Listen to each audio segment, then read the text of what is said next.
Assalamualaikum warahmatullahi wabarakatuh. Bertemu kembali dengan Ibu Nova di sini di channel Ruang Belajar. Ayo belajar, terus belajar tanpa batas. Pada video pembelajaran kali ini, materi yang akan Ibu sampaikan masih materi bagian dari peluang, ya, di mana materi ini adalah merupakan materi terakhir dari materi peluang, yakni peluang kejadian majemuk.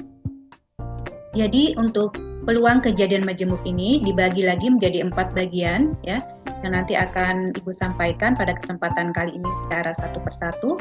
Yang pertama adalah kejadian yang saling lepas, yang kedua adalah kejadian tidak saling lepas, yang ketiga kejadian saling bebas, dan yang keempat adalah kejadian tidak saling bebas yang biasa disebut dengan kejadian bersyarat. Ya, langsung saja kita masuk ke kejadian yang pertama, ya. Jadi untuk yang pertama ini adalah kejadian saling lepas. Apa itu kejadian saling lepas? Bisa kita lihat di sini. Dua kejadian dikatakan saling lepas jika dua kejadian tersebut tidak bersekutu atau tidak punya irisan. Ya, jadi jika ada kejadian pertama, kemudian ada kejadian kedua, di mana anggota pada kejadian pertama dan anggota yang ada pada kejadian kedua itu tidak punya anggota yang sama, ya, atau tidak punya irisan, maka dua kejadian itu dikatakan saling lepas, ya. Nah, sekarang bagaimana untuk gambarnya dalam bentuk diagram Venn, ya, kita lihat di sini. Nah, di sini terlihat, ya, untuk kejadian pertama yang memiliki satu anggota yaitu A, ya, kemudian ada kejadian yang kedua yang anggotanya adalah B. Di sini kita lihat anggota yang ada pada kejadian pertama dan anggota yang ada pada kejadian kedua tidak ada yang sama, ya, sehingga tidak ada irisan di antaranya. Nah, sekarang kita lanjutkan untuk kejadian tidak saling lepas, ya. Nah, kejadian tidak saling lepas itu adalah dua kejadian dikatakan tidak saling lepas jika dua kejadian tersebut bersekutu atau punya irisan. Ya, jadi kebalikan dari kejadian yang saling lepas. Ya, untuk kejadian tidak saling lepas ini, dua kejadian tersebut bersekutu atau punya irisan. Jadi maksudnya di sini kejadian pertama ada beberapa anggota yang sama dengan kejadian yang kedua, maksudnya seperti itu. Nah, sekarang untuk gambarnya dalam bentuk diagram Venn, yang kita lihat di sini. Di sini ada dua kejadian, ya, di mana kejadian yang pertama ini mempunyai anggota A dan C, kemudian kejadian yang kedua ini mempunyai anggota B dan C, ya, sehingga kita lihat di sini ada irisan di antaranya, ada anggota yang sama, ya, ini di C, ya. Nah, jika dia kejadiannya seperti ini, ya, di mana ada irisan di antaranya, maka inilah yang disebut dengan kejadian tidak saling lepas. Nah, sekarang bagaimana untuk rumusnya? Bisa kita lihat di sini, ya. Untuk kejadian yang saling lepas itu, ya, kita lihat rumusnya adalah, ya, peluang kejadian A gabungan kejadian B itu sama dengan peluang dari kejadian A ditambahkan dengan peluang kejadian B, ya. Jadi untuk kejadian saling lepas, rumusnya adalah peluang kejadian A ditambah dengan peluang kejadian B. Nah, sekarang bagaimana untuk rumus kejadian tidak saling lepas? Ya, kita lihat di sini. Peluang untuk kejadian A gabungan kejadian B itu sama dengan adalah peluang kejadian A ditambah dengan peluang kejadian B, kemudian dikurangi dengan peluang kejadian irisan antara A dan B. Ya. Karena tadi kejadian tidak saling lepas itu ada irisan di antaranya, maka di sini kita kurangi kembali untuk peluang irisannya. Jadi ini untuk rumus kejadian saling lepas dan ini adalah rumus untuk kejadian tidak saling lepas. Baik, untuk lebih jelasnya kita coba lihat untuk contoh soal yang pertama, ya. Sebuah dadu yang bersisi 6 diundi 1 kali. Peluang mendapatkan bilangan ganjil atau bilangan genap lebih dari 2 adalah. Nah, untuk contoh soal yang pertama ini merupakan contoh soal yang berkaitan dengan peluang kejadian majemuk, ya.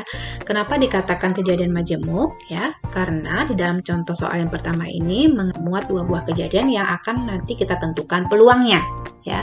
Kejadian yang pertama itu adalah kejadian untuk mendapatkan bilangan ganjil dan kejadian yang kedua itu adalah kejadian untuk mendapatkan bilangan genap yang lebih dari 2. Nah, sebelum kita menyelesaikan contoh soal yang pertama ini, kita lihat dulu ya untuk kata hubung yang digunakan pada contoh soal yang pertama ini adalah menggunakan kata hubung atau ya.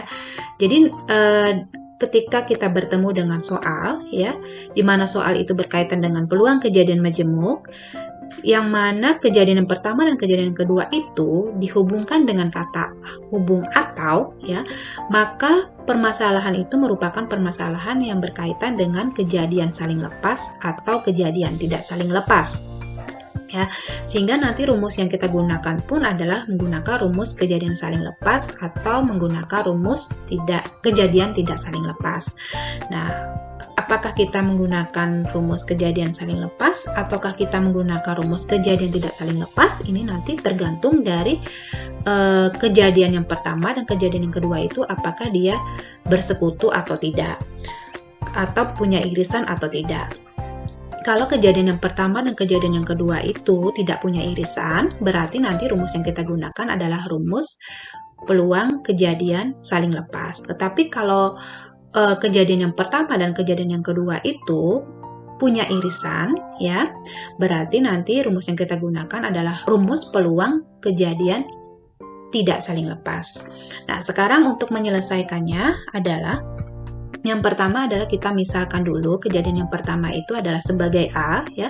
Kejadian yang pertama itu adalah kejadian untuk mendapatkan bilangan ganjil ya. Pada dadu yang bersisi 6 ya, bilangan ganjilnya itu terdiri dari apa saja? Terdiri dari 1, 3 dan 5. Sehingga NA-nya atau banyaknya anggota dari A-nya itu adalah sama dengan 3. Kemudian bagaimana dengan peluangnya? Nah, peluang untuk mendapatkan bilangan ganjil ya, rumusnya adalah NA per NS. NA-nya itu adalah 3, NS-nya itu adalah banyaknya ruang sampel pada pelemparan dadu yang bersisi 6 itu adalah sama dengan 6, sehingga peluang dari A-nya adalah sama dengan 3 per 6, kita sederhanakan sama dengan 1 per 2. Ini untuk kejadian yang pertama. Nah, sekarang bagaimana untuk kejadian yang kedua? Ya, kejadian yang kedua kita misalkan itu adalah sebagai B ya, yaitu kejadian untuk mendapatkan bilangan genap yang lebih dari 2. Nah, bilangan genap yang lebih dari 2 itu pada dadu terdiri dari apa saja ya? Jadi B-nya itu anggotanya adalah 4 dan 6. Sehingga NB-nya atau banyaknya anggota dari B itu sama dengan 2. Maka peluang dari B-nya ya sama dengan NB per NS. NB-nya tadi adalah 2, NS-nya itu adalah banyaknya sampel ya, itu sama dengan 6. Sehingga kita sederhanakan 2 per 6 sama dengan 1 per 3. Nah, sekarang pertanyaannya adalah peluang mendapatkan bilangan ganjil atau bilangan genap yang lebih dari 2 ya. Nah, karena di sini kita lihat anggota yang ada pada A ini adalah 1, 3, dan 5 yang tidak sama dengan anggota yang ada pada B yang terdiri dari 4 dan 6, maka dua buah kejadian ini merupakan kejadian yang saling lepas ya, kejadian yang saling lepas karena tidak ada irisan antara kejadian A dan kejadian B. Nah, bagaimana untuk rumusnya ya? Rumus untuk peluang kejadian yang saling lepas itu ya adalah peluang kejadian A ditambah dengan peluang kejadian B ya, sama dengan peluang kejadian A-nya itu adalah 1 per 2 tadi ya, sudah kita temukan, dan peluang kejadian B-nya adalah 1 per 3 ya, maka sama dengan 5 per 6 ya. Itu untuk jawaban dari contoh soal yang pertama. Baik, berikutnya kita lanjutkan untuk contoh soal yang kedua. Kita lihat contoh soal yang kedua di sini. Selembar kartu ditarik dari satu set kartu remi. Ya. Peluang mendapatkan kartu hati atau kartu king adalah, di sini sama ya seperti contoh soal yang pertama, menggunakan kata hubung atau. Berarti nanti permasalahan ini akan kita selesaikan dengan rumus kejadian saling lepas atau juga bisa menggunakan rumus kejadian tidak saling lepas. Nah, sekarang kita lihat ya untuk penyelesaiannya bagaimana. Di sini ada dua kejadian. Kejadian yang pertama adalah mendapatkan kartu hati dan kejadian yang kedua adalah mendapatkan kartu king ya. Nah, sekarang kita mulai untuk penyelesaiannya ya. Kita misalkan kejadian untuk mendapatkan kartu hati itu adalah kejadian A ya. Sehingga untuk NA-nya atau banyaknya kejadian dari A, ya, kita tahu bahwa kartu hati pada kartu remi itu jumlahnya adalah 13, ya, sehingga NA-nya di sini sama dengan 13. Maka untuk peluang kejadian mendapatkan kartu hati itu sendiri, ya, rumusnya NA per NS, ya, NA-nya itu adalah 13, kemudian NS-nya itu adalah jumlah kartu remi tanpa joker itu adalah 52, sehingga peluangnya sama dengan 13 per 52. Kemudian bagaimana untuk peluang mendapatkan kartu king, ya? Kita misalkan untuk peluang mendapatkan kartu king itu adalah kejadian B, ya. Kemudian kita tahu bahwa jumlah kartu king pada kartu remi itu jumlahnya adalah 4, ya, di sini, ya. NB-nya sama dengan 4. Sehingga peluang dari kejadian B itu sendiri, ya, sama dengan NB per NS. NB-nya tadi adalah 4, kemudian NS-nya, ya, banyaknya banyaknya jumlah kartu remi, ya, tanpa joker itu adalah 52. Sehingga peluangnya sama dengan 4 per 52. Nah, sekarang kita coba analisis dulu, ya, untuk permasalahan ini. Kita lihat, ya, di sini kejadian pertama adalah kartu hati, kejadian yang kedua adalah kartu king. Kita ingin mengetahui apakah dua kejadian ini merupakan kejadian saling lepas atau tidak saling lepas, ya. Coba kita lihat, ya, untuk kartu hati dan kartu king ini, apakah ada kartu hati sekaligus kartu king, ya. Ya, jadi jawabannya ada, ya. Jadi kartu king sekaligus kartu hati itu ada. Jumlahnya ada berapa? Ya, jumlahnya ada 1, ya. Sehingga peluang irisannya, ya, peluang irisan antara kejadian yang pertama dan kejadian yang kedua itu sama dengan 1 per 52, ya. Nah, sekarang kita kembali ke pertanyaannya. Pertanyaannya adalah peluang mendapatkan kartu hati atau kartu king, ya. Karena di sini kejadian yang pertama dan kejadian yang kedua ini tadi mempunyai irisan, ya. Irisannya tadi adalah kartu hati sekaligus kartu king, ya. Itu adalah sama dengan 1. Maka permasalahan ini kita selesaikan dengan rumus kejadian tidak saling lepas, ya. Rumusnya bagaimana kita lihat di sini, rumusnya adalah peluang kejadian A ditambah dengan peluang kejadian B dikurangi dengan peluang irisan kejadian A dan B, ya. Sekarang untuk peluang kejadian A tadi sudah kita dapatkan, itu adalah 13 per 52, kemudian peluang kejadian B-nya 4 per 52, ya, 13 per 52 ditambah 4 per 52 dikurangi irisannya tadi adalah 1 per 52, ya, sama dengan 16 per 52. Sehingga peluang untuk mendapatkan kartu hati atau kartu king adalah 16 per 52. Baik, kita lanjutkan untuk peluang kejadian majemuk yang ketiga, ya. Kita lihat untuk kejadian yang saling bebas, ya. Apa itu kejadian saling bebas? Kita lihat di sini. Jika E1 dan E2 adalah dua kejadian, maka E1 dan E2 dikatakan saling bebas jika peluang kejadian E1 tidak mempengaruhi kejadian E2. Ya, ulangi sekali lagi. Jika peluang kejadian E1 tidak mempengaruhi kejadian E2, maka kejadian itu dikatakan kejadian saling bebas. Nah, sekarang bagaimana untuk rumusnya, ya? Peluang kejadian E1 dan kejadian E2 itu rumusnya sama dengan peluang kejadian E1 dikalikan dengan peluang kejadian E2. Ya. Nah, sekarang untuk kejadian majemuk yang terakhir, ya. Kita lihat di sini, kejadian tidak saling bebas atau disebut dengan kejadian bersyarat. Nah, sekarang apa itu kejadian tidak saling bebas, ya? Jika E1 dan E2 adalah dua kejadian, maka E1 dan E2 dikatakan tidak saling bebas jika peluang kejadian E1 akan mempengaruhi kejadian E2. Ya, jika kejadian E1 mempengaruhi kejadian E2, maka kejadian itu dikatakan kejadian tidak saling bebas atau kejadian bersyarat. Sekarang bagaimana dengan rumusnya ya?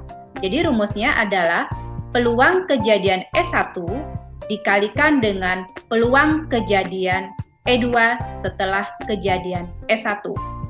Untuk lebih jelasnya kita lihat untuk contoh soalnya ya, contoh soal yang ketiga. Sebuah dadu bersisi 6 dilempar 2 kali. Ya. Berapakah peluang bahwa nomor yang muncul pada lemparan pertama adalah 2 dan nomor yang muncul pada lemparan kedua adalah lebih dari 2. Ya. Jadi di sini ada 2 kejadian. Kejadian yang pertama munculnya dadu yang bernomor 2 pada lemparan pertama dan munculnya dadu pada lemparan kedua adalah yang lebih dari 2 ya. Jadi ada 2 kejadian. Kemudian kita misalkan ya, S1 itu adalah kejadian muncul nomor 2 pada lemparan pertama ya. Anggotanya untuk S1 itu adalah 2 ya. N S1-nya adalah 1 ya. Sehingga peluang kejadian S1-nya ya, peluang kejadian muncul nomor 2 pada lemparan pertama itu adalah N S1 per NS ya. N S1-nya tadi adalah 1, kemudian NS-nya atau banyaknya ruang sampelnya itu adalah 6 ya, sehingga peluangnya sama dengan 1 per 6. Kemudian kita lanjutkan untuk kejadian yang kedua ya. Ya, kita misalkan kejadian yang kedua itu adalah E2, yaitu kejadian muncul nomor lebih dari 2 pada lemparan kedua ya. Yang lebih dari 2 itu anggotanya apa saja ya? Jadi terdiri dari 3, 4, 5, dan 6 ya. Sehingga N E2-nya banyaknya anggota pada E2 itu sama dengan 4 ya. Kemudian untuk peluangnya ya, peluang pada kejadian E2 ya, peluang kejadian muncul nomor lebih dari 2 pada lemparan kedua itu adalah N E2 per NS, rumusnya ya sama dengan N E2-nya tadi adalah 4, kemudian per NS-nya sama dengan 6, kemudian kita sederhanakan sama dengan 2 per 3. Nah, sekarang kita akan mencari peluang muncul nomor 2 pada lemparan pertama dan nomor yang muncul lebih dari 2 pada lemparan kedua ya. Nah, karena kejadian ini adalah kejadian yang saling bebas, artinya kejadian yang pertama tidak mempengaruhi kejadian yang kedua, maka untuk rumusnya adalah kita lihat di sini PE1 ya, peluang kejadian yang pertama dikalikan dengan peluang kejadian kedua ya, karena ini tadi adalah kejadian yang saling bebas ya. Kemudian sama dengan ya PE1-nya, peluang kejadian satunya tadi adalah 1 per 6, kita kalikan dengan peluang kejadian E2-nya 2 per 3, maka hasilnya adalah 1 kali 2 sama dengan 2, kemudian 6 kali 3 sama dengan 18. 2 per 18 kita sederhanakan sama dengan 1 per 9. Nah, jadi 1 per 9 ini adalah peluang munculnya nomor 2 pada lemparan pertama dan munculnya nomor lebih dari 2 pada lemparan kedua. Baik, berikutnya kita coba lihat untuk contoh soal yang keempat ya. Untuk contoh soal yang keempat, kita lihat di sini. Sebuah kantong berisi 5 bola hitam dan 3 bola putih. Dari dalam kantong diambil secara acak 2 kali berturut-turut, masing-masing 1 bola tanpa pengembalian. Ya, jadi maksudnya di sini setelah bolanya diambil itu tidak dikembalikan, ya, tidak dikembalikan lagi ke dalam kantong tersebut. Pertanyaannya, berapa peluang untuk mendapatkan keduanya bola yang berwarna putih? Ya, jadi di sini kita lihat ada 2 kejadian juga ya. Kejadian yang pertama peluang untuk mendapatkan bola yang berwarna putih, kemudian kejadian yang kedua adalah untuk mendapatkan bola yang berwarna putih juga ya. Makanya di sini disebutkan berapa peluang mendapatkan keduanya bola putih ya. Kita lihat bagaimana cara untuk menyelesaikannya ya. Nah, di sini kita misalkan S1 itu adalah kejadian untuk mendapatkan bola putih ya pada pengambilan pertama ya. Karena di sini pada soal dijelaskan bahwa pengambilannya itu dilakukan sebanyak 2 kali ya, berturut-turut. Nah, sini untuk pengambilan pertamanya itu adalah S1 ya. Kemudian ya, untuk NE1-nya, untuk banyaknya kejadian dari E1 ya, itu adalah 3 ya. Karena di sini pada soal disebutkan kalau bola putih itu jumlahnya adalah 3 buah ya. Sehingga untuk peluang dari E1-nya sama dengan NE1 per NS, ini adalah rumusnya ya, sama dengan NE1-nya tadi adalah 3 ya, kemudian per NS-nya ya, NS-nya itu adalah jumlah keseluruhan bola yang ada di dalam kantong tersebut, 5 ditambah 3 sama dengan 8 ya. Maka peluang untuk kejadian yang pertama itu adalah 3/8 ya. Kemudian untuk kejadian yang kedua ya, kejadian kedua itu adalah mendapatkan bola putih pada pengambilan yang kedua ya. Nah, karena pada pengambilan yang pertama tadi ya disebutkan di sini bahwa bola yang diambil itu tidak dikembalikan lagi pada kantong. Maka kejadian yang pertama ini akan mempengaruhi kejadian yang kedua ya. Karena bola tidak dikembalikan, maka jumlah bola pada kantong akan berkurang. Sekarang kita lihat untuk NE2-nya ya, karena bola putih sudah diambil 1 pada pengambilan pertama ya, otomatis untuk jumlah bola putihnya sudah berkurang ya, sudah berkurang. Yang awalnya 3 sudah diambil 1, maka sisanya adalah tinggal 2 ya. Sisanya adalah 2 untuk bola putihnya.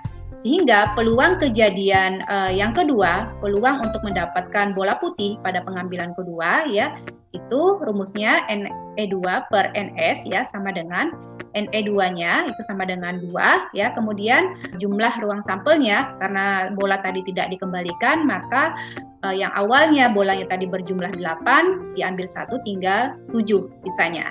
Sehingga peluangnya adalah 2/7. Nah, karena kejadian yang pertama ini mempengaruhi kejadian yang kedua, maka untuk menentukan peluang untuk mendapatkan keduanya bola putih tadi, kita gunakan rumus peluang untuk kejadian yang tidak saling bebas ya, atau peluang kejadian bersyarat. Nah, untuk rumus untuk peluang kejadian tidak saling bebas itu ya, rumusnya PE1 dikalikan dengan PE2 dengan syarat E1-nya sudah terjadi ya. Sama dengan ya, PE1-nya tadi adalah 3/8 dikalikan dengan PE2-nya 2/7 ya, sama dengan 3 kali 2 sama dengan 6, kemudian 8 kali 7 sama dengan 56, berarti 6/56 ini kita sederhanakan sama dengan 3/28. Jadi ya sekali lagi peluang untuk mendapatkan keduanya bola putih adalah 3/28. Baik, sampai di sini saja dulu untuk materi peluang kejadian majemuk ya.